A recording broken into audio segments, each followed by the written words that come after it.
So a very good afternoon to all. We are here back to the second day of the webinar entitled The Standard Model and Beyond. Today's first talk will be delivered by Professor Naba Kumar Mondal, the title being Particle Hunters Guide. Professor Mondal currently is INSA Senior Scientist at SINP, Shah Institute of Nuclear Physics, and he was a project director of India-based Neutrino Observatory and a senior professor at Tata Institute of Fundamental Research, Mumbai. His research interest lies in elementary particle physics, detecting elementary particles and studying their properties. He was involved in the pioneering Kolar Goldfields experiment to study the stability of protons. He was also involved in the discovery of top quark at Fermilab, USA. He was the coordinator of the Outer Hadron Calorimeter project in the CMS experiment at CERN, Geneva, which discovered the Higgs boson in 2012. He, along with his colleagues, proposed India-based Neutrino Observatory project to study the neutrino properties using a massive magnetized tracking calorimeter detector using resistive plate chambers, and pioneered RPC detector development work in India. Professor Mondal is a fellow of all the 3 science academies in India, and he is also a J.C. Bose National Fellow, Fellow of World Academy of Sciences for the Advancement of Science in Developing Countries.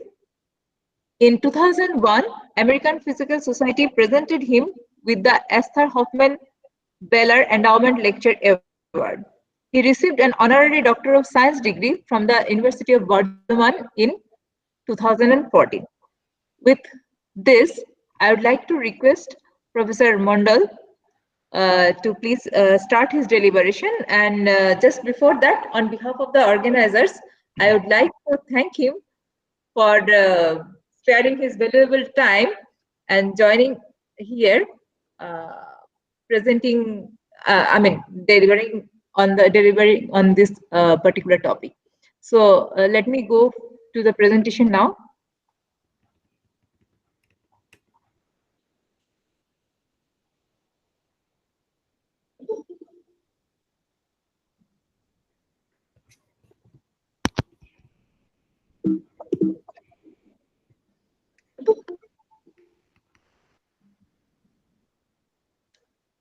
Is it visible, sir? Yeah, just full screen. Yeah, I'll go full screen.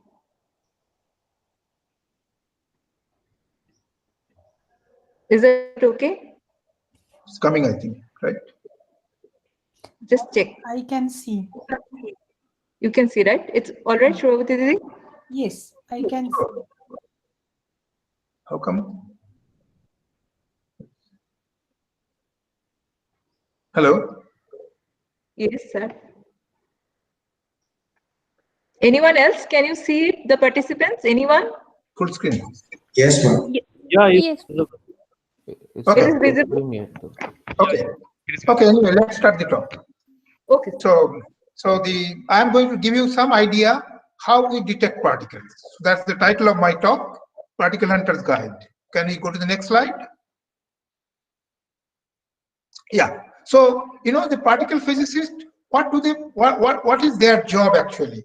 So they have 2 jobs actually. Yesterday, you were there in the Siru Prachodhuri's talk, and he has very nicely explained these 2 aspects of a particle physicist. What do they do? Basically, the first job they have to find out what are the elementary constituents of matter, and then what are the forces that control their behavior at this most basic level. That is the idea of particle interactions. So these are the 2 basic aims that the particle physicist is trying to answer.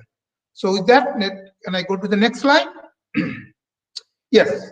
So now you all agree with me that even in the first talk yesterday, this was presented that the last century and even this century, whatever 20 years we have been to this century, is actually a glorious period for the high energy physics research. And it started in 1897 with the discovery of the electron by J.J. Thomson, and the last discovery we had in 2012 is the Higgs boson discovery. Now here I am showing you some of these glimpses of those era. In the top you can see first we have shown you is the Rutherford experiment that was done in 1911, where he actually used the alpha particles from a radioactive source and bombarded that on a gold foil and was looking at the scattering of those alpha particles on a fluorescent screen. And from there, he found that the scattering at the large angle is larger than expected from the hypothesis that it's a pie pudding model at that time, whatever the atom structure was there. And from there, they concluded that the atom is actually consists of a tiny nucleus where most of its mass is located and the electrons are going around that. That idea, that picture came from that experiment. Then actually in between, we had many particle discovery of many particles. And as Siru pointed out yesterday, almost 400 elementary particles so far has been observed.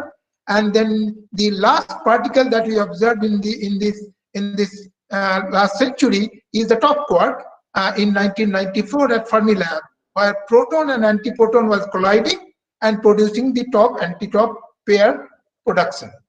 And then we had also the starting of or discovering new particle is one aspect of this thing we do, but parallelly what we also do is studying the properties of this elementary particle.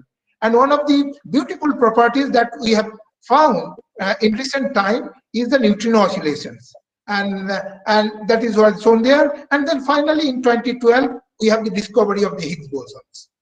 So this actually, you can see there are a large number of particles in between was discovered. That will come little later. Can you go to the next slide? Yes. So now, if you see, so what we have learned it is put in this. Are put in this one actually slide where you see, depending upon. So we are actually looking into the tiniest small particles. That is, we are using. Basically, you can think of a microscope and looking details in the finer details of matter. So if we had, when we had a resolution of something like 10 to the power minus 10 meter, that was about 100 years back when Rutherford was doing his experiment, that structure, the picture we got of matter at the tiniest scale was what I told you earlier, is that you have the tiny nucleus and the electrons are going around with that. But then, as and when we improved the resolution of our microscope, particle microscope, and then we looked into details about that tiny nucleus, then it comes, we need a resolution of 10 to the power minus 14 meter, and that's why we started looking inside the nucleus, that it is not a point object, but it is a complex structure of protons and neutrons very closely packed together. And that was the picture we got. But then if we improved, when we improved our resolution further, say 10 to the power minus 15 meter or so, then we found that each of those protons and neutrons has also a structure inside that, and it is made out of 3 tiny quarks. Protons and neutrons both made out of 3 tiny quarks. Of course, the picture is even much more complicated when you look into details, that we find that it is not only those 3 quarks that we call the valence quark, there is inside the proton and neutron also a sea of quark, anti-quark, and gluons. And that's the complete picture that we have so far. Now, of course, we will not stop there. And as we improved our resolution, we started looking inside the quark. Are there structure inside the quark? And so far, we have come to something like 10 to the power minus 18 meter size. And we can say that up to 10 to the power minus 18 meter, we do not see any structure inside the quarks. And that is the picture that we have till today. Now, can you go to the next slide? Okay, so here is the list of elementary particles and that we have till now. We have at the basic level, what we have the 6 quarks and the 6 leptons. And these are the up, down, charm, straight, top and bottom. And you have learned about those particles yesterday. And we have in the lepton sector, we have the three charged electrons, that the electron, muon, and tau leptons, and their corresponding associated neutrinos, three of them: electron neutrino, muon neutrino, and tau neutrino. And we have learned from Paul Dirac's equation that all these particles must have their antiparticle, and that was, I have shown it on the right side of my slide here, and these are the antiparticles corresponding to the quarks and leptons, and there are 12 of them. And then these particles, they actually interact through exchange forces. You have learned also yesterday. And these exchange forces are connected to, there are 4 forces, but we are actually till now interested on 3 of them, which we can explain nicely by gauge theory. These are the strong, weak, and electromagnetic. And each of these forces, each force has their carrying particles or their carriers, what we call. For example, the electromagnetic force has the photon, the strong force has the gluon, and the weak force as the W and Z. These are shown in this color, in the green color, in my slide here. You can see them. So these are all the basic constituents of matter that we have learned so far. And of course, as I told you, the latest discovery is the Higgs particle in 2012, which gives masses to all these particles. So this is the whole thing that we have learned so far. Now, can we go to my next transparency? Yes. Now, when we are learning this, so even as you can see there, I'm just showing this transparency only for completeness, what is the particle physics do. So one thing we have said, that we have tried to understand the matter at a very basic level, at a very elementary level, at this tiniest, smallest level.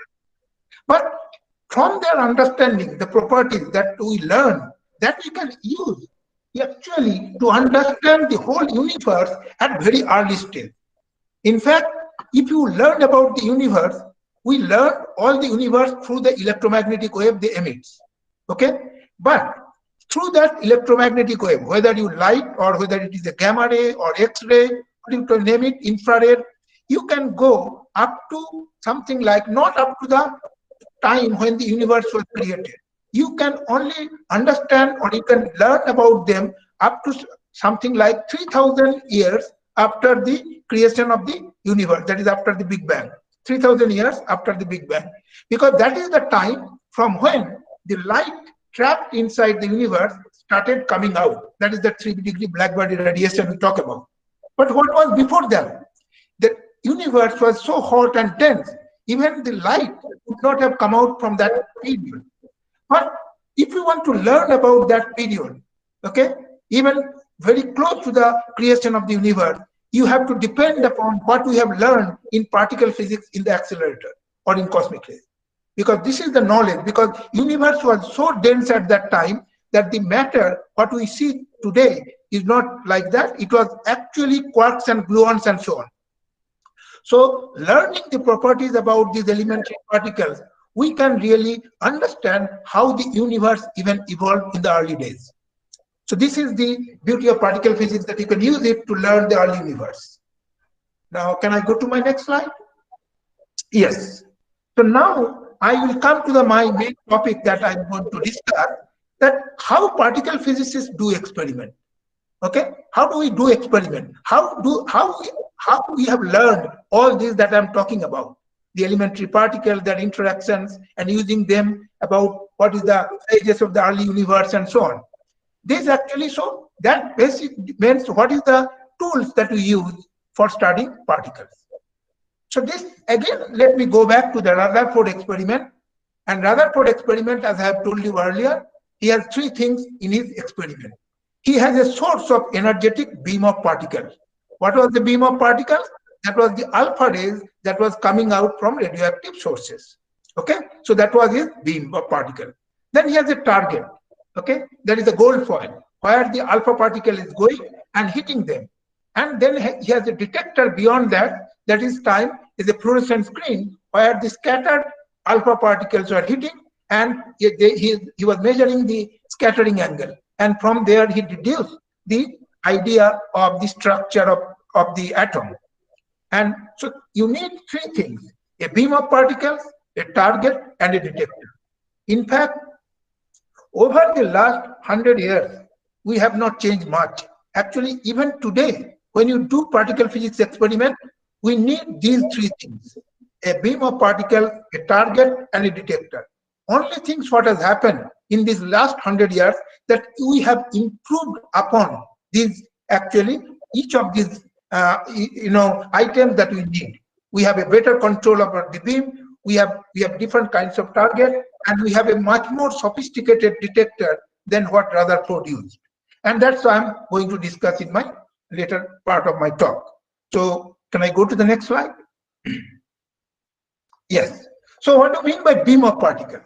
In the old days, that is the early part of the last centuries, all the particle physicists had one beam of particles, that is the cosmic rays, that is given by God. Okay, so this nature was given these particles. There are in the universe, there are sources where particles are getting accelerated to high energies, and they go all over to the universe, comes to our Earth, and when they come to our Earth, they hit the atmosphere. Okay, in atmosphere consists of molecules and atoms of various things, oxygen and nitrogen and so on. And say energetic cosmic ray particles will come and will hit that atmosphere, a particle in the atmosphere, and produce an array of new particles. Okay, and in the left diagram I have shown, one particle is coming and producing what you call a air shower. Okay, a shower of particles. It looks like a shower, if you can see that. Then on the top, I have shown another cosmic ray event where a particle has come and it has disintegrated a nucleus, okay, in matter, and many particles have been created. But then how we have used those particles to study their properties? For example, now in the bottom left side, what you are seeing is a picture of a track. If you can see here is the picture of a track. Actually, it is starting here and going upward. And this is the picture that Carl Anderson took in a cloud chamber when he observed the positron, that is electron, but which is positively charged. And on the right side bottom is another cloud chamber picture of another track. It is not very visible. I'm just taking my arrow along that track, and this is actually the track of a muon, again observed in 1936 in the cloud chamber. And this is how in the early days we used to discover new particles using the cosmic rays, where the particles are produced, and take these detectors and try to detect them. And we have seen the positron, muon, kaon, and many other particles in cosmic rays this way. So this is one sort of beam that is nature given us, cosmic ray beam. But this actually you didn't have any control. You don't have any control on cosmic rays. Even you don't know how many cosmic rays. You cannot order them that I am ready now, do my experiment, let the beam come, because they will come there whenever they want to hit the atmosphere. So it was very difficult to do very sophisticated experiment using cosmic ray beams. So then let me go to the next slide. So can I go to the next slide?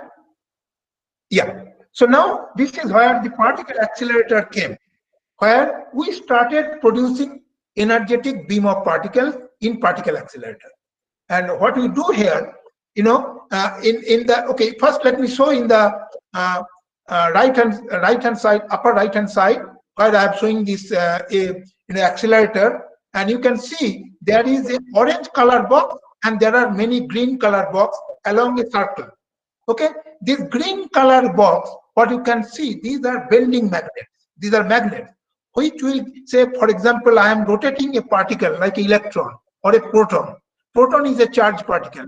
When it moves, and if I want to put it in a circular orbit, then I have to put it in a magnetic field, because magnetic field will bend them along the circumference of that circuit.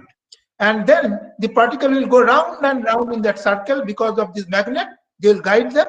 And when they come to this orange circuit, that's why we give them a kick, the particle. And this is called, this is the resonator. Okay. And this is actually where it comes and it get a kick. Basically, you put a very high voltage there, and proton come, and in that voltage, it get accelerated. And then again go in the circle. Again come here. And many times if you do that, the protons will get higher and higher energy. Okay. And then when the energy is good enough, then we'll actually can do experiment with them. In one way, you take those protons out and hit a target, or you can actually put antiproton in the other direction in the same beam and then have head-on collision between protons and antiproton, or even proton and proton. You can do that. So now, these two type of experiment, one you call fixed target experiment, and I have shown it in the left-hand side, top left-hand side slide here, is the proton is hitting a target, and while hitting a target, it can produce, depending upon the availability of energy, new particles. And that's why you can create new particles and study them. Or you can have two beam of proton and they can hit head-on actually. So here, both protons are getting accelerated. Each one is a target, each one is a beam. So this, when the proton and another proton, or a proton and antiproton hit head-on, then the available energy is much higher than we get in a fixed target. And then we can produce particles of much higher and higher masses. Now you can, to give you an analogy, in the bottom I have given this picture. A particle accelerator is, you can imagine that you have two strawberries, you throw one strawberry to another. And what you expect that two strawberries will come out, but what comes out is some other actually fruit, apples or bananas and so on. So that is what is happening in our accelerators, in our experiment, that you hit a proton and an antiproton, or a proton or a proton, or an electron or a positron, but what comes out from there is pions and kaons and bottom quarks or a top quark or a Higgs particles. And that is how, because the available energy in that collision when they hit each other is get converted into the mass of the new particles through this Einstein's equation, that is E equal to mc square, and that's what we can create newer and newer particles in accelerators. And that is how we do. Okay, so let's go to the next transparency now. Yes, so here I am showing you one of the largest accelerator that we have today, and even Sridhar has shown this picture to you. This is actually a LHC ring, and this you can see in the bottom is the tunnel, and all those round cylindrical ones are the magnets. And in the middle of the magnet, there is a tiny pipe through which the protons are getting accelerated. And those, all these big cylinders are basically superconducting magnets. They are helping those beams to remain in that orbit of a circular orbit. And this is actually 27-kilometer tunnel that is below the city of Geneva. So if you see there, you will get in the top, you will see the beautiful city of Geneva, but underground it, below 100 meters, is those particle beams are continuously going in opposite direction. Two proton beams are going in opposite direction and hitting each other. And let's go to the next transparency. Yes. Now this is another type of experiment you can do with the particle beam.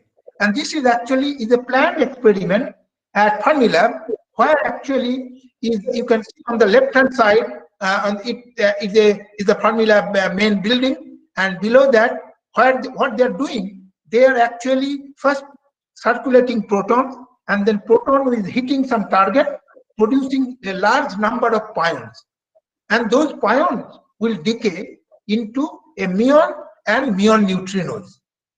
They are not interested in those muon, they are interested in the muon neutrinos. So these muon neutrinos, they then send through the earth something like 800 miles or 1200 kilometers to a place in South Dakota, where they have an underground detector actually under construction, and these neutrinos will go and study, and while traveling this 800 miles of the earth, they will get converted to something else. A muon neutrino will get converted to electron neutrino, and they will study the properties, how this muon neutrino is getting converted in electron neutrino, and how the muon antineutrino is getting converted into electron antineutrino, and so on. And from there, they will be studying in details the properties of the neutrinos. So as I told you, in particle physics, sometimes we create new particles and study them. Sometimes we have a particle, we want to detail study that particle, and this is the other type of experiment that we do. So you have different kinds of setup, different kind of experiment, different kind of distance it has to travel, and so on. Okay, let's go to the next transparency. Yes, so now if you are planning a high energy physics experiment. So what you will do? Let's say you have a great art and dream that you want to do a high energy physics experiment, particle physics experiment. So what you have to do? First of all, you have to find out what is your interest, what you want to study. And somebody wants to say, oh, I want to discover Higgs boson, or I want to discover new quarks, and so on. Or somebody will say that I want to study the properties of this particular Higgs boson. I want to study the properties of that. Or I want to study new particle like supersymmetric particle, which we have not even seen. So you first find out your physics interest, and then based upon that interest, now when you want to do an experiment, you have to find out how many events you expect. Because it's very important to know that I will run my experiment for 1 year, or I will run my experiment for 5 years. After end of that 5 years, I have this number of events, 100 events, or 1,000 events, or 1,000,000 events. Is that number, is this very important, because this will give you a statistically significant number, and you have to get statistically significant number, because sometimes if you are wanting some new particle, even some already existing particle may mimic a new particle, and you don't want. You want to come out of that. So that is your background. You have to go beyond that background. You have to have some 5 sigma signal. So you have to find out what is the expected event rate you want. And this expected event rate will depend upon 2 things. One is the probability amplitude or cross section of that interaction. Okay, that goes in centimeter square actually. Okay, and other important information that you need is the luminosity. What is the flux of your beam? How many particles are in that beam per centimeter square per second? Okay, how many of them? So that number you have to do. Now these 2 numbers once you get, and then of course you have, based upon that, you design your accelerator. If you are not using cosmic rays, you have to design that which will give you that luminosity, because the luminosity that you need is linked to how you design your accelerator. Then you have to design the particle detector. Depending upon what kind of particle you want to study, your detector will be different. You can't use the same detector which you use for Higgs boson and for neutrinos, for example. They need different kinds of detector. So you have to have the detector design, and finally, you have inside your detector particles are going, but how do you convert that particle into signal that you can put in your computer and do analysis later and go to the press and say that I have discovered a new particle. So you have to design your data acquisition system and analysis and so on. So this is the whole game you have to play if you want to be an experimental particle physicist. Let's go to the next transparency. Yes. So now, I told you that cross section and 2 things you have to first do. What is the cross section and what is the luminosity of your beam? So how do you calculate the cross section? This is where, though you are an experimentalist, you have to get the help of your theorist friend. So here, what you do, so let's say a proton is colliding with another proton. Sorry, a proton is colliding with another proton in the top. So, but as I have shown you earlier, a proton is not just a single particle. Inside that, you have 3 valence quarks and a large number of, and what you call the C quark or virtual particles, gluon, and quark, antiquark, and so on. And each of them, the proton momentum, the energy of the proton is shared by those particles in some distribution, according to some distribution. So what you do, first of all, let's say when you hit this and this, maybe one gluon from this one and one gluon from the other proton will come to close to together. And when they come to close to each other, they can produce, for example, Higgs particle. I have shown you how these 2 gluons can convert them into Higgs particle, or 2 quarks can convert them into Higgs particle in the next below picture. Now from there, first you calculate first what is the amplitude of 2 gluons getting converted into a Higgs boson, and that is given by this formula that you have given here. You have to know what is the strength of the interaction, what is the phase space available, and so on. And then finally, you have to integrate over all the gluons or the quarks that you have in each of those protons, and that's the final formula. Okay, I'm not going to describe this. And if you calculate that, and if you say let us say I have Higgs mass is 100 GeV, then you can get a number here. This is the cross section. If the Higgs mass is 700 GeV, you will get a different number. And then you plot that. And this is plotted as a function of Higgs mass. And that is, theorists did that much before the Higgs boson mass was known. And we know now it is 125 GeV, but we didn't know before 2012 that it is 125 GeV. So we have to assume that Higgs mass can be anywhere. And what is the amplitude, or what is the cross section if the Higgs mass is low, if the Higgs mass is high, and so on. So once you have the cross section, now let me go to the next slide and tell you that I have to now find out the luminosity. That's actually where your theorist will not be able to help you. You have to go to the your accelerator, physicist or the engineers that are building the accelerator.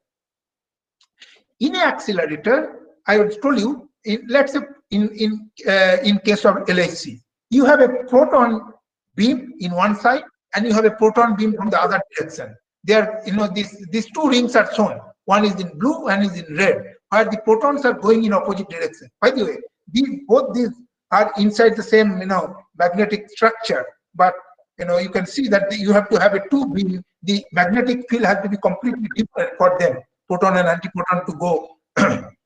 Proton will to go to the opposite direction. The magnetic field direction has to be in opposite direction. So actually, the magnet that I am showing is 2-in-1 magnet almost, which is also allowing the proton to go both directions in two beams.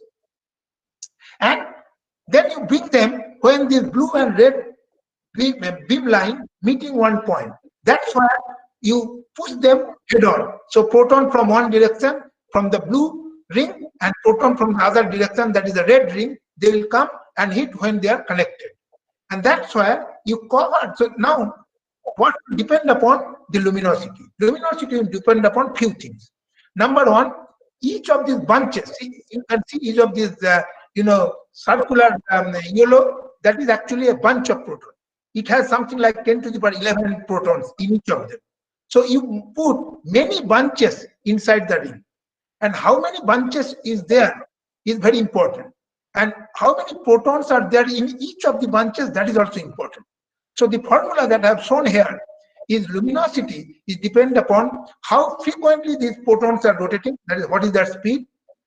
Small n, that is the number of bunches in each of those rings, and this n1 and n2 is the number of protons in each of those bunches. And in divided by area A is the cross section of that bunch. That how strongly we have packed. Smaller the cross section, higher will be the luminosity. Okay.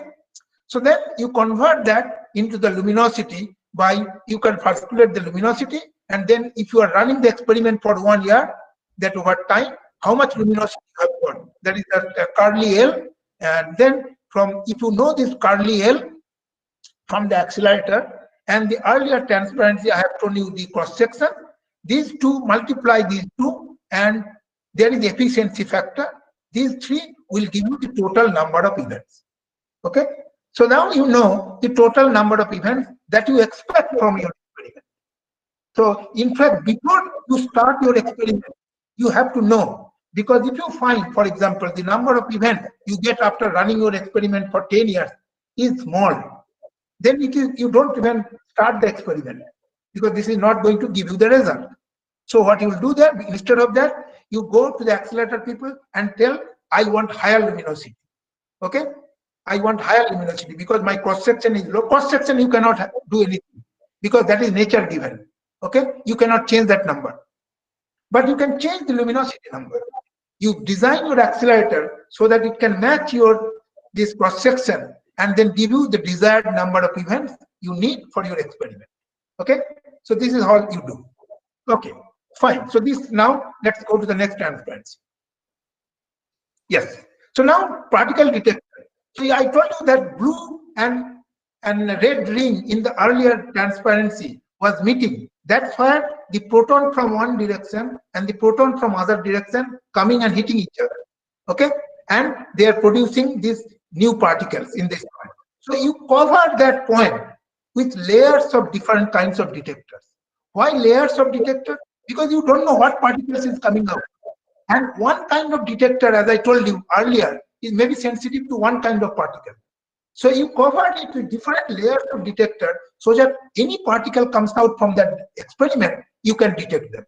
And that's why you can see this onion structure of our detector normally used, and this at the bottom and the center you have this violet color, which is what we call is a tracking chamber. Then you have this green one, which is called electromagnetic calorimeter. Then the blue one, that is called Hexagon calorimeter, and finally at the outside the red and the orange, this is actually where the muon detectors are there.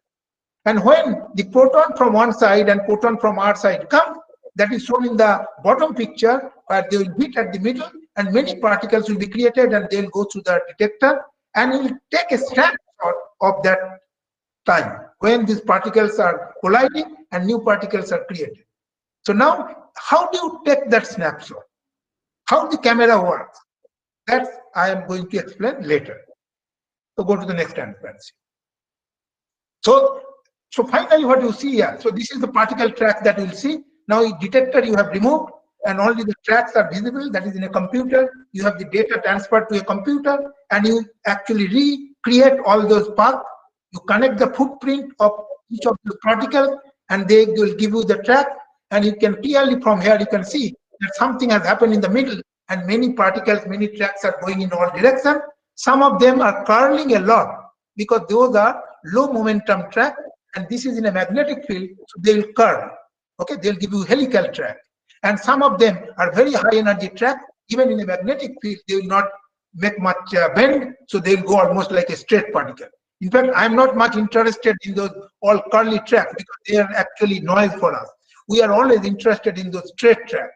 So in a computer, I'll give a filter. I'll say remove all these small momentum tracks, and they'll remove it and clean it up and only give you the high momentum track. From there you will find out what is the real particle is. Okay, go to the next one. Now, so actually now it is actually because my animation is not working, so actually it is showing everything there. So let's just concentrate on the left side picture, and this is a road. And if I ask you there that you are a detective and you have been asked a question that is there a car has gone there just now and or 1 minute back or 5 minutes back, none of you will be able to answer. Okay, but if you have a road different time that I have shown in the right hand side, a muddy road, and then whenever a truck goes, even if you are not there present, you go a little later, from the tire mark you will be knowing that there is a car has gone through that road, right? So this is how we do particle tracking. So now let's go to the next transparency. So this is where yeah, so detecting particles. So now elementary particles are extremely small in size or may not have any size actually, okay, and travel approaching speed of light. Unlike normal matter, all around us, we can see a glass, we can see the table, we can see the chair, we can see the computer, but we cannot see those elementary particles because they're so small we cannot see them in our eyes. Then how do we know that these particles exist? Although invisible to our eyes, they leave behind their footprint in the medium they pass through. Like I have shown in the earlier muddy road. Even if you have not seen the car going through that road, from the tire mark later, you will know a car has gone through that road. Similarly, we have to know the footprint of the particle. So what is that footprint? A charged particle will produce ionization in the medium. So whenever you go through any medium, it will ionize that medium. That means while going through, it will knock away electrons from the atoms in that medium. So you will have the particle has gone through this in your room in front of you. In the air, when it is going through, you are not seeing but it is using these electron ion pairs all along its track. And that's the footprint. So even if the particle has gone zip through in front of you, you don't see that. But if you can somehow measure or collect those electrons along the track, then you will be knowing that something has gone through. And each particle's footprint is different. For example, an electron, how much ionization it will produce along its track is different than how much ionization a proton will produce. How much ionization a pi meson will produce, and so on. So from this, that so from the if you see this pen mark in the road and in the jungle, whether it is a tiger's footprint or whether it is a deer footprint, you will know from the size or shape of their footprint. Similarly, from the ionization, characteristic of the ionization, how much ionization it has deposited, we'll be knowing whether it is electron or a muon or a pi meson or a proton, and so on. So with this, let's go to the next. So remember, the particles create ionization, and if we can detect that ionization, we are done. So let's start with the early history of particle detectors. The earliest particle detectors that I will consider actually seriously is actually discovered by C.T.R. Wilson in 1911. Actually, C.T.R. Wilson was not a particle physicist. In fact, he was mostly interested. In meteorology. Okay, he was studying formation of clouds and so on. But in the process, he devised a technique of using those clouds to track elementary particles, actually cosmic ray particles and radioactivity that time. And he didn't discover any particle, but he got a Nobel Prize for inventing this technique called cloud chamber in 1927. He got his Nobel Prize. That is called photographic plates. You can take the picture of the track when it goes, or particle when it goes through a medium. And that's exactly the way we do in the olden day photography, not in your cell phone camera these days. But you have probably, any of you have not developed, seen those earlier era of photography where you used to expose the film with light, and then we used to develop that. And that is the technique we could use, that using the photographic plates, we can track the particles through them. And this technique was the one that is used by Cecil Powell when he discovered the pi mesons in 1950. And before that, even in India, by two famous physicists, D.M. Bose and his student Bibha Chaudhary in Sandakpur near Darjeeling, where they have almost discovered the pi mesons using photographic techniques. Then the next era is in the 50s and 60s are bubble chamber.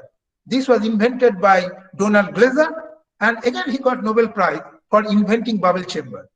So you see, even in particle physics, you don't have to discover a new particle. You just invent a new technique of detecting these particles, you may get Nobel Prize. And then there is something called spark chamber. And again, it was the old timer, Lederman, Schwarz, and Steinberger. They discovered the muon neutrino, different from electron neutrino, using the spark chamber. And they got Nobel Prize in 1988 for their discovery. So you see, each of time, a new technique has come and a new discovery has been made. But even the technique also was given Nobel Prize. And that was happening in the early days a lot. Okay, so let me now go a little more details about these chambers, detectors. Okay, so can I go to the next slide? Hello? So this is the cloud chamber. In fact, see in the left-hand side that I have shown you the cloud chamber. Cloud chamber is a small part here. What is the cloud chamber? It actually is super saturated vapor of water or alcohol.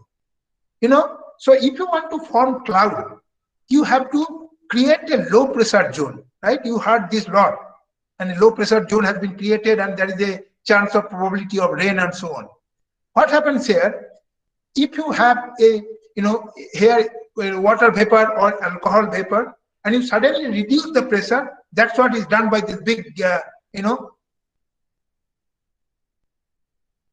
chamber here, and then suddenly if you reduce it pressure, then in that low pressure, the vapor becomes super saturated, and when a particle goes through that medium, it creates ionization spot, and those ions become the nucleides for creating clouds. So along the track the particle is going, it creates ionization, and those ionization centers are where the clouds are formed. So you will feel only track is going, only along the track clouds are forming. And if you can take a picture quickly, of course, if you cannot take the picture quickly, those droplets will get disappeared. And but if you can take the picture quickly, you will be able to see the picture. And in the bottom, you can see this picture that I've shown earlier. That's what Anderson used to discover the positron. And in the top right, you will see like a flower vase. This is not a flower vase, but this is actually a cloud chamber picture of a alpha source. You know, at the bottom there is the alpha source, and there are each of those, there is a white line is one alpha particle. And the alpha particle from one source, they have the same energy. Because they have the same energy means they will travel the same distance. You see, all of them are traveling the same distance. And this is a picture of that source, and with many particles in that cloud. And this is how you can get the picture. Can go to the next slide. Okay, this is actually a picture of a cloud chamber picture of an electron in a magnetic field.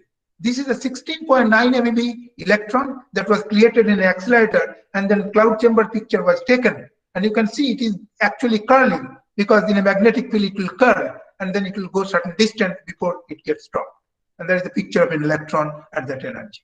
So you can see how clean, how beautiful picture in the whole day they are taking, and these are how we have discovered these new particles.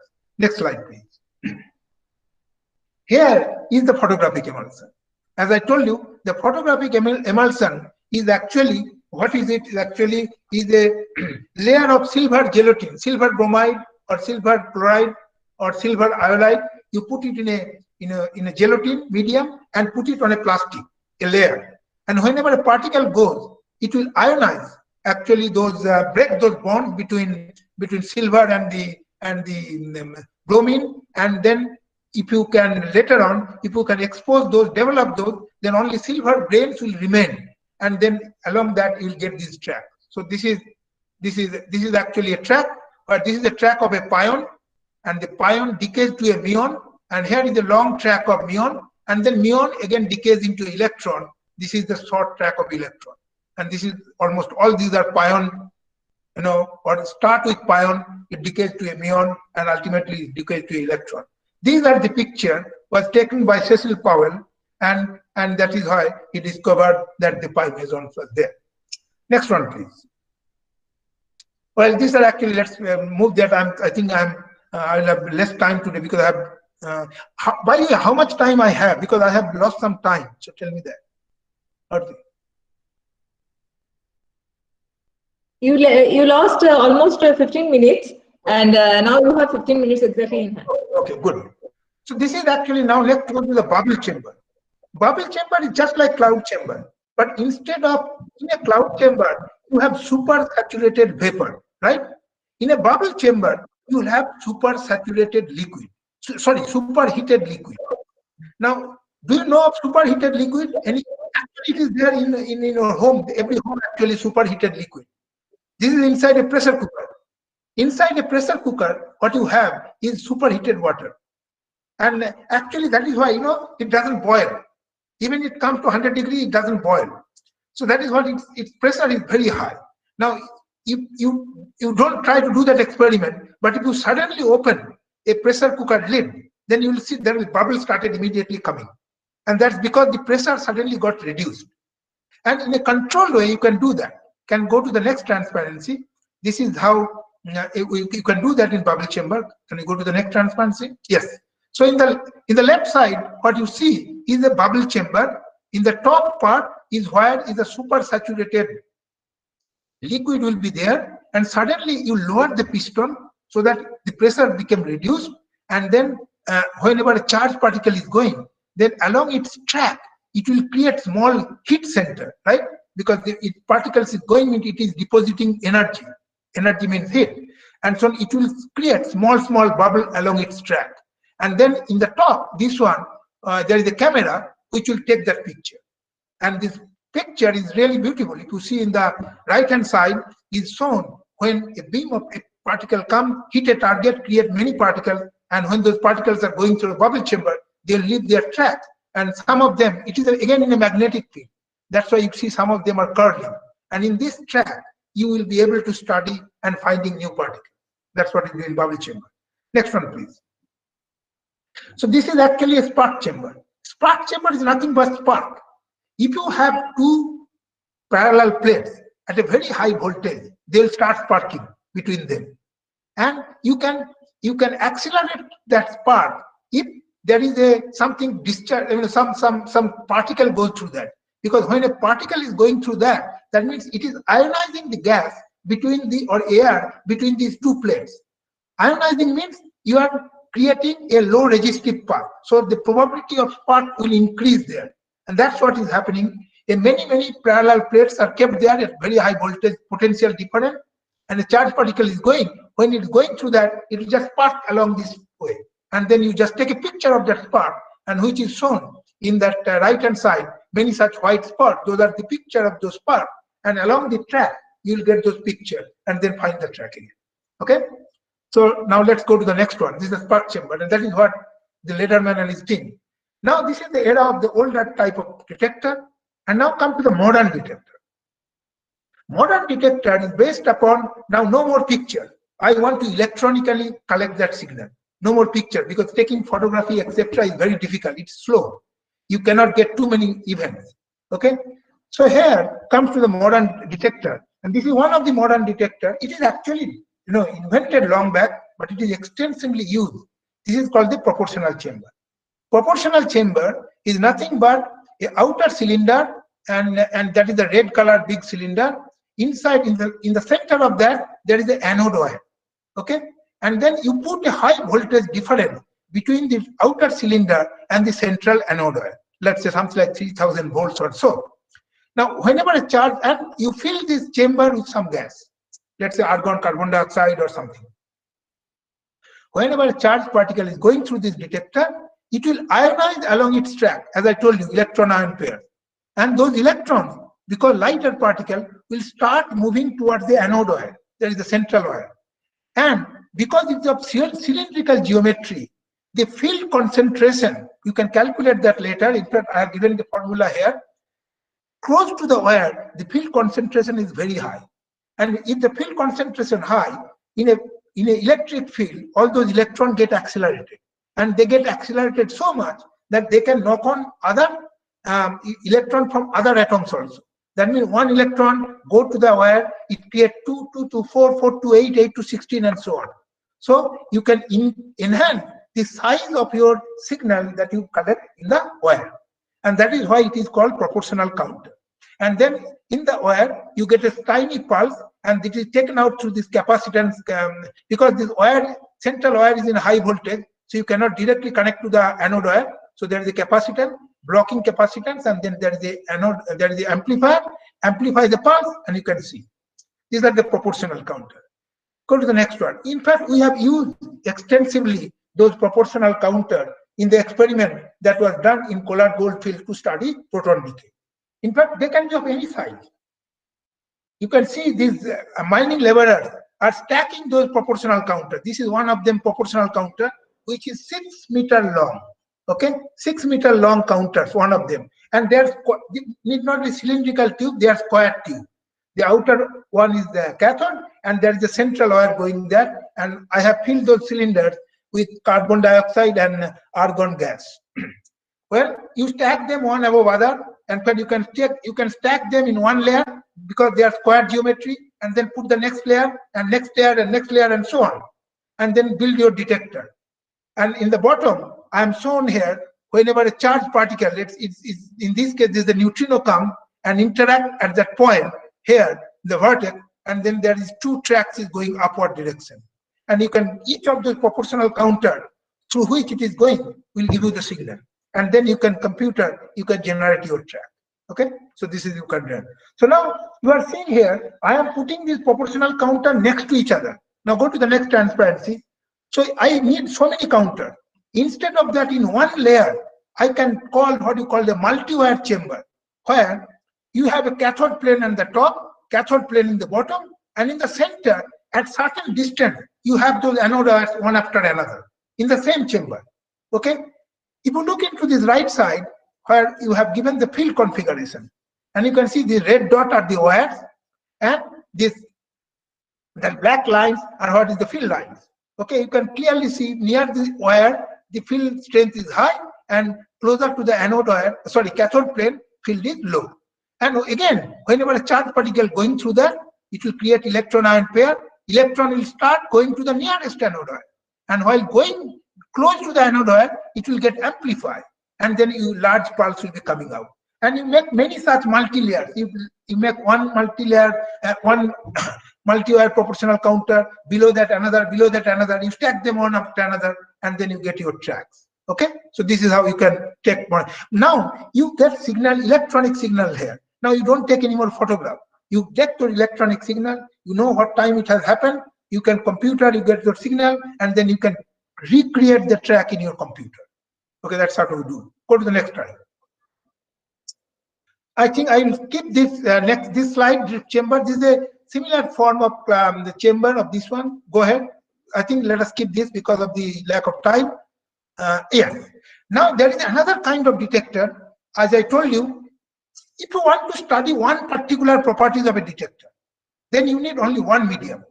So this is actually the detector that will be operational in another 8-10 years time in South Dakota, that I told you, for neutrino detection. And this is called liquid argon detector. And you can see in that the mechanism is just same. This blue color you are showing is the liquid argon, through which particles are going, and a charged particle is going, and it will create ionization in the liquid argon.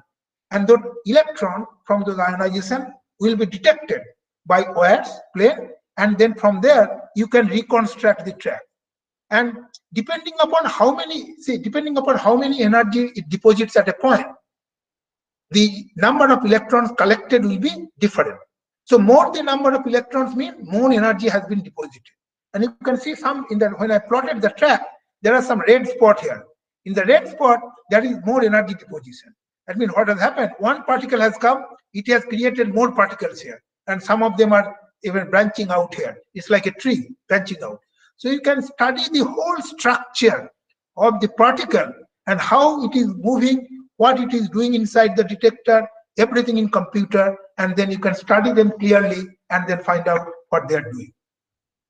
So this will be actually a detector with the biggest liquid argon detector, and something like 40 tons of liquid argon will be there in that experiment. Okay, now let's go to the next transparency. And here is the detector I'm showing completely different. Here I'm showing it here because we have developed this detector in India for this India-based neutrino observatory. It is called resistive plate chamber. Very simple design. What you are seeing here is two glass plates, that is the green color. We are showing them, okay? And they are separated between 2 millimeters distance. And in the outer glass plates of the two glass plates in the top and in the bottom are coated with a graphite coating. Because if you have glass plate, you cannot just put high voltage. The graphite coating, and then you apply a very high voltage, something like 10 kilovolt between them. And on the top and bottom, you have what you call pickup strip. These are conductor, like you can made out of copper strips there. And these strips are put in here in this layer in the top in the one direction, let's say X direction, and in the bottom, if you see, they are in the Y direction. Now, whenever a charged particle goes through, because of this very high, it will ionize first of all the gas inside, electrons and ion.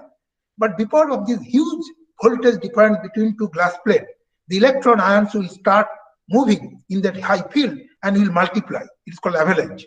And a large number of electrons moving. And when the electron is moving, they will induce a corresponding charge on one of these strips nearest to the point through which it is moving. So one of the strip in the X direction and one of the strip on the Y direction, depending upon where the particle is going through, will give you pulse. And then you stack many of those RPCs one above the other. Then you will be able to see the track or the path that the particle is going. And this is how we will be using this for detecting muon produced by neutrinos in the India-based neutrino observatory experiment. Next slide, please. Okay. Now, I think this is a composite detector. Because of lack of time, I will just avoid a few of them. So let's just move out. And I'm sorry. You can have these transparencies there. Now, just hold on to this one. Now, this detector can be, so far I'm talking about gas detector, liquid argon, or cloud chamber, bubble chamber, spark chamber. You can have modern detector. This is one modern detector using silicon strip. Silicon, and in the silicon, it's a semiconductor. and you can create electron hole pair, right? Similarly, if you have a diode, for example, a diode junction, and whenever a particle is going, charged particle, it will create electron ion pair in that diode junction, right? And then from you can create those electron hole pair, and then this will tell you how the particle is going. So here is how this, and then why silicon? Because by silicon you can use very tiny string of very small dimension, let's say 100 micron or 50 micron and so on. Okay, so your detector sizes will be very small. That means your resolution of pinpointing the x and y coordinate will be much better. So this is a silicon detector. You can use this way for particle detection, and this is used in any of those modern particle detectors like at CMS, at Atlas, at LHC, at CERN. They use at the basic tracking these kind of detectors. Go to the next one. I think I will skip the next few detectors because of the lack of time. So just keep it, and then come to this. Okay, this is also another kind of detector, muon detector. Fine. So maybe actually let's do one thing. Go back to the few transparencies. I will just one transparency I want to go through. Go back. Keep it there. No. Next one. Next one. Sorry, I think you have come one. Yes, this one. Okay. So here I want to tell you that when you want to study many kind of particles, then you have to have a composite detector, not one kind of detector, because one kind of detector is sensitive to one kind of particle. And this composite kind of detector is what is used in particle accelerator. So here I am giving you, for example, the CMS experiment is CERN, one of the experiments that has discovered Higgs particle, and where a large number of Indian groups are involved. So what is happening here? At the center here is all the particles are created when proton and antiproton is colliding. Then it is producing very different kind of particles: pions, electron, photon, mu, and so on. Now, what will happen to those particles? For example, any charged particle, these circles are there. These are the tracker. It does nothing. The particle is going through that, and you just track that particle. You don't destroy the particle, because you want to know the momentum. But there is a magnetic field. So you can see if there is a charged particle, it is a curvature there. So that means from the curvature, you will know the momentum of the particle. So first measure the momentum. Then in the green color, what you see is what you call electromagnetic calorimeter. This is actually where the electron or a photon comes and deposits all its energy. So you can see if some big deposits of energy there, connecting that particle will be electron or a photon. Then you go beyond that, is in that orange or yellow color is what you saw, that black showers are there. These are hadron, a pi meson or a k meson or a proton. They will come and interact inside the hadron calorimeter and deposit all its energy. So if you have a large energy deposition in the hadron calorimeter and not much in the electromagnetic calorimeter, then you know that particle is a hadron. It can be a pi mesons and so on. And finally, in that red area, these are red areas are the magnet, there are muon chambers. So if the particle can cross all those and reach the muon detector, then you know that is a muon, because all other particles will get absorbed in either the electromagnetic calorimeter or hadron calorimeter. So this is how different layers of detectors help us in detecting different kinds of particles. Now go to the, now let us keep few transparencies. Yeah, skip. Yeah, skip. Okay, now, yes. Now, what is happening in a typical event? Let's say. So you see, a proton is coming from one side, the red arrow, and the proton is coming from the other side, the red arrow and black arrow. And they are hitting head on at the point of collision. And in the process, they may be producing many particles. Some of them may be new particles. And that is one of them are, and let's say 2 Higgs bosons have been produced. But these Higgs boson or top quark, for example, or Higgs boson, they are not very stable. They will get converted very quickly to other particles. Okay? For example, a Higgs boson may convert into 2 photons. or a Higgs boson may convert into a bottom quark and an anti-bottom quark. So, and those will produce a large number of other particles. So all those particles will be studied. What we'll study is the 4 momentum of each of the final state particles. That is 4 momentum of this P1, P2, P3, P4. Now, if we add the 4 momentum of P1 and 4 momentum of P2 square, that will be equal to the mass of this original particle from which this other particle has come out. Okay, so this is how we calculate. So what we do is measuring the momentum and energy of the final state particle, and from there you convert it into the mass of the original particle from which those particles have been decayed. And that is how you can expect a new particle of a particular mass to be discovered. And so you see, so why we need different kinds of layers of detector, because you have in your experiment, when Higgs decays, you can decay into a photon, sometimes B meson, a top quark can decay into an electron and a neutrino, and so on. Okay, so this is why, but ultimately I have to measure the momentum of those 4 momentum of those final state particle and convert it into a mass, and then go to the next transparency. I think this I will skip because this is, I'm talking about the data flow path. I think this also skip. This is no time for now. Sorry. Yeah, skip this. I am not going to cover the electronics part. Yeah, skip this. Skip this. Skip this. Yes. So now finally, now you see how this is how the Higgs was discovered. As I told you, what they plot, they have got all those final state particles, and then converted them is the mass of the original particle. And normally, if it is coming from one particular new particle, then you will see excess of event around the mass of that particle. And if it is coming from other junk, other background event, then the mass, even if you get a mass, that mass will be scattered everywhere. So when you plot, when you collect a large number of such events and then plot their mass versus how many times it has occurred, then you will get this kind of plot where you will see a falling curve that is shown by this. This is called your background, and someone in some particular mass there is a little bump, right? There is a little bump, and this bump, after taking the background out, is your signal, and that is what you are looking for in your experiment. So this is how you will discover the Higgs boson, for example, or top quark. They are all discovered by or new particles. This is the exact way how a new particle is discovered.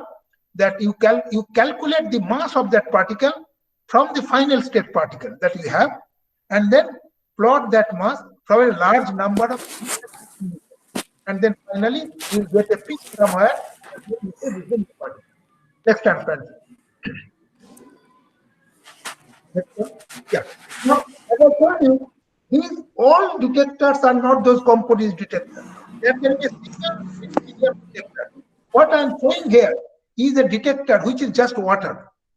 This is a very famous experiment conducted at Japan called Super Kamiokande, where in the middle, actually not in the right, the middle picture you see, where something like 50 kiloton water is kept in a big cylinder, and then they are watched by what you call the photo detector from all the sides. Okay, these small round things are the photo multiplier tubes.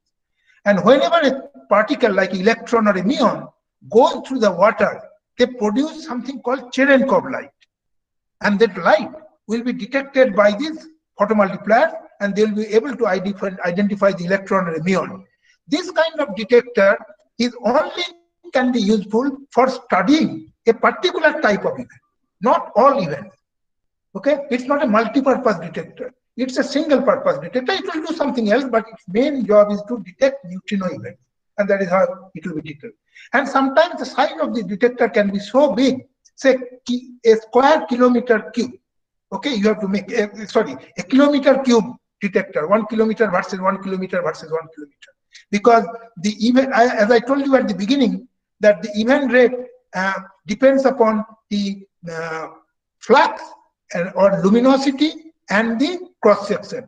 For example, if you are studying neutrinos, their cross section is extremely small. So your detector has to be very big. How big? It can be 1 kilometer cube. You can't make detector 1 kilometer cube in the surface. So for example, if water can be a medium for your detector, then you can go underwater, under the sea. And at the bottom of the sea, you can put these arrays of photomultipliers and different, in a large area and cover a kilometer cube area with photomultiplier tube. And now when a neutrino comes and produce an electron or muon, those photomultiplier tubes will be able to detect. Even though the neutrinos interact very feebly, because the detector volume is so huge, you will see some event, some part of the detector, and that will be enough to study their properties. And so this is a what you call a single purpose detector rather than a multi-purpose detector that we have talked about in accelerator context. Let's go to the final turn, I think. Okay. And this Dune experiment that I told you, using those liquid argon of 40 ton, is exactly a single purpose detector of liquid argon. This is not water. So you can do with water, you can do with liquid argon. Here, the neutrino beam is coming from Fermi lab over a distance of 800 kilometers, and inside that, they will ionize the liquid argon, and those ionization will be collected, and then the track will be traced, and from there you will know whether it is a muon track or an electron track, and then you will understand very complicated properties of neutrinos that probably in the Subhabhuti's talk you will be hearing today. And let's go to the next transparency. Probably this is my last but one or last final transparency. Okay, no. So similarly, okay, this is another. So if you want to use dark matter, for example, then you don't use the detector what you are using at CERN and CMS, a complicated detector of many layers of different kinds of detector. There is a single detector, and it has a very precise. So, but this kind of detector has to be high resolution detector. So what you are doing here, say for example, you have some nucleus here, okay, and a dark matter comes, and it will give a tiny kick to that atom in that medium, okay. Let's say it is a liquid xenon or something. So it will give a tiny kick, and it will displace the nucleus a bit. It will give in the process light or even ionization, and those lights and ionization has to be collected. But this signal is so small that the precision of your detector has to be very good. For example, if you are using liquid xenon, the purity of the liquid xenon has to be very, very high quality. Or you are using the photomultiplier tubes here. The quality of the photomultiplier tubes has to be very, very good. Okay, usually photomultiplier tube medium also has some radioactivity. You have to remove those radioactivity and so on. So very complicated. But people are making those precision detector for such kind of science. Okay, so let's go to the next one.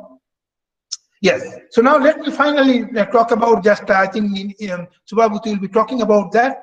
We are building similarly a very single purpose. It's a single purpose, one main job. Single purpose means detecting one particle, that is neutrinos, in details. So we will have a 50 kiloton detector under a mountain, but these detectors are simply one kind. They are all resistive plate chamber that I have shown you. We need something like 30,000 resistive plate chamber in this detector. They will be stacked in a volume of something like 50 meter by 16 meter by 15 meter, and in 3 modules they will be, and they will be just in a magnetic field inside. Iron plates will be there. They will be magnetized, and whenever a neutrino will come, they will create either a electron or a muon, depending upon whether it is electron neutrino or a muon neutrino. And neutrino you cannot see in a detector, because if you remember, I have said at the beginning that only the elementary particle which has charge, they can create ionization. Okay, no neutral particle will create the ionization. So first the neutrinos will come, so you will not see them. Then somewhere in the middle of the detector, the neutrinos will create an electron, if it is electron neutrino. Then you will start seeing the electron going through your detector in your tracking chamber. Or it will create a muon, you will see that. And that is how we will understand and study the properties of neutrinos. And I think the final transparency is just a, next one is a details map of this detector, but let's keep that one. So I think I will stop here because I started late. So thank you. It's okay, sir. I think like a few detectors we have missed only. This is a technical hitch, so we can't help much. Am I audible? Yeah. So we will take a couple of questions very fast because Professor Pascal is waiting. We are running 15-20 minutes behind the schedule. So it's with everybody's permission, I would like to take a couple of questions quickly. So just let me browse through that. Shramanna Ghosh asks, she has a doubt. Particle accelerators use strong electric and magnetic fields to accelerate and control particle beams. So how are neutral particles controlled in an accelerator? That's correct. So we don't accelerate neutral particles. Okay, we don't. We only accelerate charged particles in an accelerator, and then sometimes we can create neutral particle beam from the charged particle. For example, you can create a neutrino beam by accelerating protons and then producing pion, and those pions will decay and create neutrinos. Okay, that is possible, but you cannot take a neutrino and accelerate it in an accelerator. Okay. So next question is, if two electrons collide, what we expect? In an accelerator, if two electrons collide, then what we expect? Very good question. Put by Jayanta. So you can see that usually when you're talking about two electrons, when they are colliding, and how they are colliding, they actually, you will see the electron scattering. Okay, but they will not be producing from there any new. So I'm correct, right? So electron collision. Yes, it's a scattering. It's just a scattering, you will see. So he was expecting some new particles, and till now we know that electrons are elementary. We don't have constituents for them. That's right. That was the question, possibly. No, not only that, because even if you don't have constituent, for example, electron and positron, they don't have any constituent inside. But when they collide, they can produce new particles. Yeah, depending upon the energy. Yeah. So, like next question from Devajyoti Vallabh. How the characteristics of particles changes depending upon the scattering cross-section of the collision in an accelerator. As we see in STR that relativistic collision gives rise to different energies in different situations depending on the nature of the collision. So the nature of the particle changes depending upon the energy scale. So how could we know theoretically what kind of particle we get after the collision? So that is what. So I have shown you that Feynman diagram in one of my transparencies, right? That is what will give you that what kind of particle will be produced to what strength. No, there will be many particles will be produced in the same collision, possibly. But the probability of each of them will depend upon the cross-section of that particular process. And you calculate the cross-section each of those process through those Feynman diagram. Okay? So that is your cross-section. So in a collision, you will produce, as you have said, many particles, but each of them has a certain probability. I think he tried to ask something like, Vallabh, was that your question? Yeah. Actually, my question is actually when we study the relativistic collisions in the special theory of relativity, there we actually calculate the four momentums, and from there we can calculate the various energies we get, and we calculate the conservation of energy and conservation of four momentum, and from there we have various different kinds of energies and particles after the collision. So from where we can know what kind of outcome will be the result. So that is exactly. If you have seen, I have even given you how I have specifically given you when the gluon is fusing into a Higgs boson. Okay. So what is there? What will be the probability of that particular process? And depending upon the four momentum of the gluons, and then convoluted that with the densities of the momentum density of the gluons, then you get the total cross section. So because particle density function, what in the technical term what you use is exactly that, the proton momentum distribution of those particles inside the particles. Okay, So inside we're core. getting the probability of getting a particle. Exactly. So cross section is exactly. I said that's what I have used the word probability slash cross section. Actually, cross section and probability. Use the probabilities. You take the square of that one, you get the cross section. Okay. Thank you. Okay, so the last question for this particular session I'm taking, somebody is asking what is the similarity between Higgs boson and photon? What is the common property of Higgs boson and photon? Well, both have mass for different reasons. One is for self-interaction, and other one is interaction with the Higgs. So this is one thing, is the main issue. Now the second question is their boson is the Higgs boson is a boson, whereas this one is a fermion. Okay. No, he is talking of photon, not proton. Photon. Photon. Okay. Sorry. Yes. So okay. So Higgs boson is a scalar. Okay. And the photon is not a scalar. It's a vector. This is one thing. And